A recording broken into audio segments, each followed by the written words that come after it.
So we need to instill this confidence from the deen inside them. So there could be people who go out there and they are people of Tawhid. Because Tawhid, what does it do? It should make you think you could take over the world. That you could move mountains by the will of Allah Azza wa Jal. Why? Because this is real Tawhid.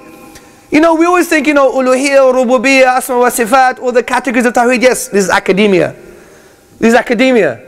But what does it really mean? What do we say about Allah sometimes? La hawla wa la quwwata illa billah. There is no true power apart from the power of Allah subhanahu wa ta'ala. If this is true, here, not here, here. If it's true, then it should change our whole lives. We should never have an inferiority complex anymore. And we should believe that we could move mountains. Why? Because behind everything is the will and power of Allah subhanahu wa ta'ala. When things happen, it's because of His will and because of His qudra, because of His power. Not because of Joe Blogs, the Zionists, media, Sky News, this, that, the other, the government, oh, I'm a victim. When did the Prophet ﷺ act like a victim? Never.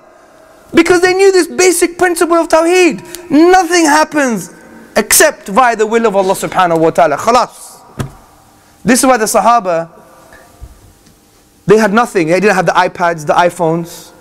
They didn't have computer systems, no technology, effective weaponry. They just had the Qur'an and Sunnah. They had Tawheed in their hearts. And there were a bunch of villages, equivalent in a contemporary sense. And they arose and they took over the world and spread the peace and justice of Islam. What do you think that was? Because they had great weaponry, they had interballistic missiles, they had nuclear weaponry, they had diplomacy. You think they had that stuff? They used to eat lizards. What are you talking about? It's because they knew Allah now.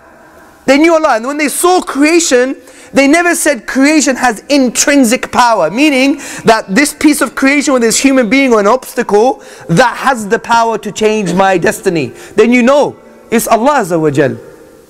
And since they didn't know the will of Allah, only Allah knows the will of Allah, then that gave them an infinite possibility. This is the empowerment of Tawheed.